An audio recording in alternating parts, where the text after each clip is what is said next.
አይን ካላየ ግንባር ነው የሚባል ሀገርኛ ብሂል አለ።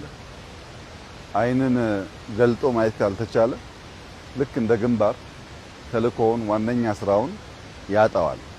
እኛ በበቂ ማየት ባለመቻላችን ለዘመናት በከተማችን ልናይ የሚገባንን ውበት ልናይ የሚገባንን ሳቢ ቦታ ማየት ሳንችል ኖረናል።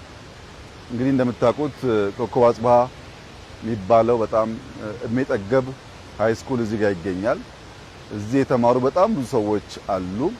ቀበና ስመጥር ወንዝ ነው፣ ድልድዩ በጣም ይታወቃል።